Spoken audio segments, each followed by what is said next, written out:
A road trip to Baguio City is always the perfect destination for the summer, but it's also a perfect proving ground for any type of vehicle. So, did the Kia Sorento Turbo Hybrid rise to the challenge?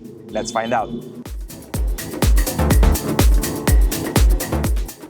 Hey guys, Jamil here from AutoIndustriya, and what I have for you is the SX Plus all-wheel drive version of the Kia Sorento Turbo Hybrid. Now, the Sorento has been around for 4 generations, and this is the major model update for this particular generation of the Sorento Turbo Hybrid. Now, we took it up here to Baguio City to find out the capabilities of this crossover, and that's what you're gonna find out in this review. But first, make sure to like and subscribe on our YouTube channel so you can follow us here at AutoIndustriya.com. Now, some of the key updates for the 4th generation Kia Sorento comes with the front, with this grille that has been updated. The Tiger grille now comes in black and this silver accent right over here. We also have a 4-cube LED headlights that look like the EV9, making a connection between the EV, the ICE, and the hybrid models in the Kia range. Now, right over here, the color is also special for the Sorento generation.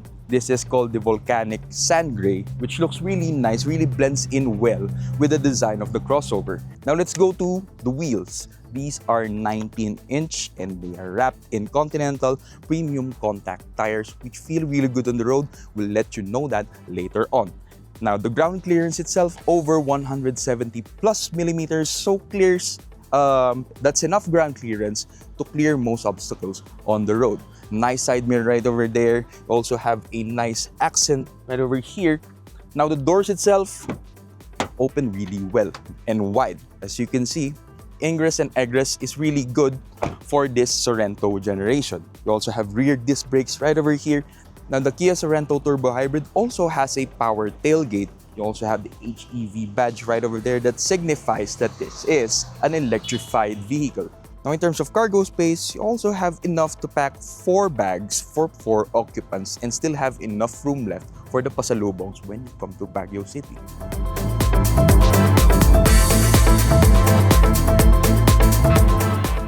So now let's show you around the second row of the Kia Sorento Turbo Hybrid.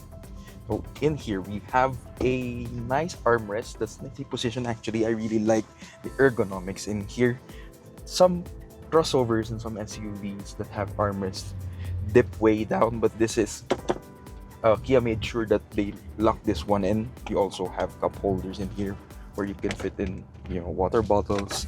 And here at the second row of the Sorento, there's plenty of storage spaces to begin with.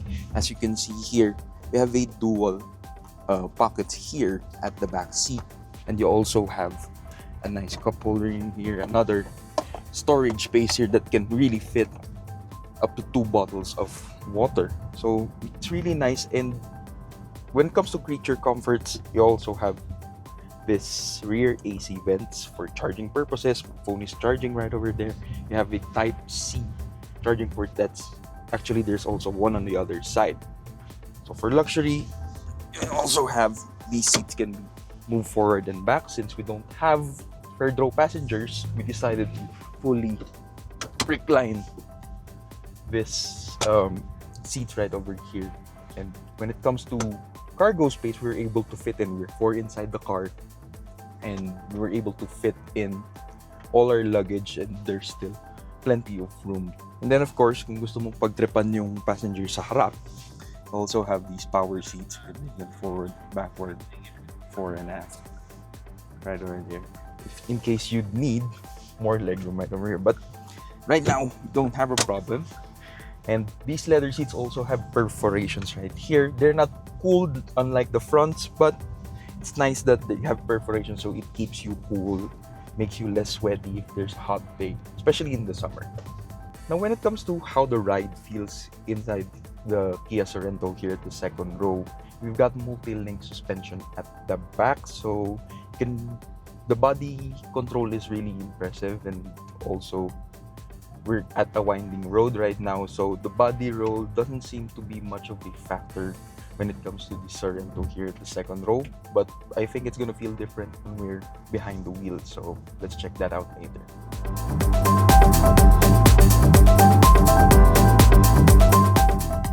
Now that we're inside the Kia Sorento Turbo Hybrid, let's take a look at the interior features of this crossover. So in front of me, there is a dual panoramic screen. With this one in front of me is the instrument cluster. So right now we're in sport mode and it shows where the energy is going through the hybrid system. And right over here, we have the infotainment display. I'm currently connected to Apple CarPlay, and that shows where we're going. Here in the twisties of Benguet, the steering wheel itself, it's also have the drive mode functions here on the left. We also have the volume controls. On the right, we have the smart sense for the Kia ADAS system. And right over here, we have the climate control functions. It's a dual climate control system actually. It also has the driver only function, so it directs all the air into the driver only. But since we're here inside the Sorento, I'm not gonna use that. You can also split the rear AC. So we have a rear AC vents right over there. Down below, you have a wireless charger. You also have two Type-C USB charging ports. Right over here, we have the seat cooling function. Very, very useful for this hot summer day. Right over here, we have the rotary controls for gear selector and, of course, the drive modes. So currently, we're in sport mode since we're in a convoy. But later on, we might use eco and even the smart function of the drive mode just to test it out. Right over here, you also have a heating function. We're not really gonna use it in considering our weather. Also have auto hold right over there, hill descent control, electronic parking brake, and we also have this camera right over here. Let's show it on the screen. Really nice resolution right over there.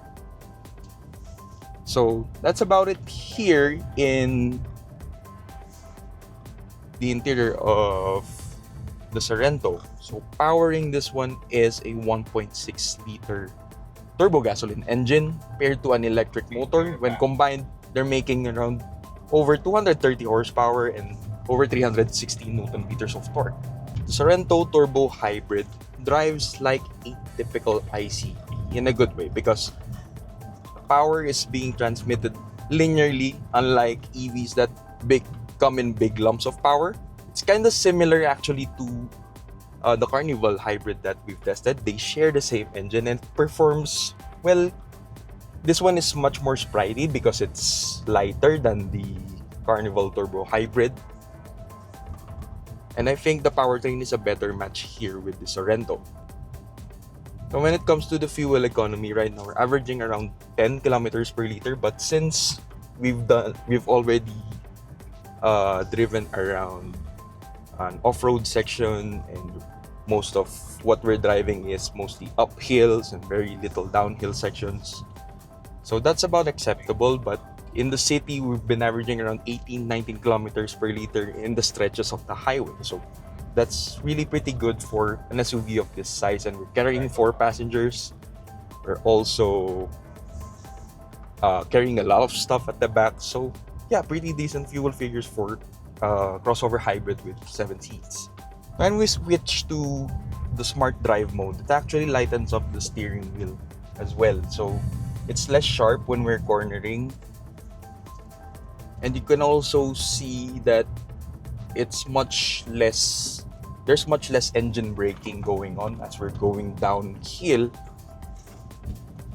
So based on what I feel whenever we're tackling the twisties, I think it's better that you switch back to sport mode just to maximize the engine braking characteristics of the powertrain, just so it's less nauseating for the passengers as well.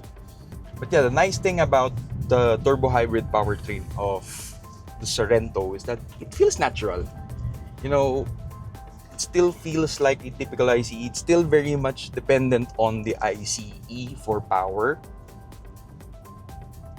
So when it comes to fuel efficiency, it's not gonna be the best, but when it comes to the driving feel, it's very much relatable to what you regularly drive on the road. Now, the ride itself is also really, really comfortable when it comes to tackling all the bumps, and also even the body control is really, really nice for a crossover of this size, especially when we're tackling these twisties.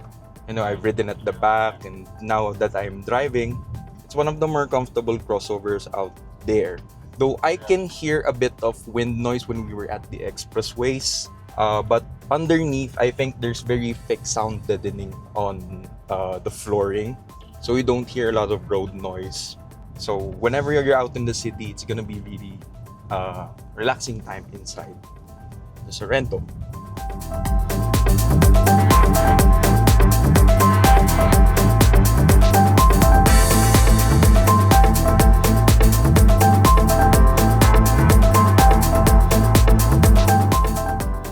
So we finally reached the beautiful Lake Lubo here in Cubongan, Benguet with the Kia Sorento Hybrid.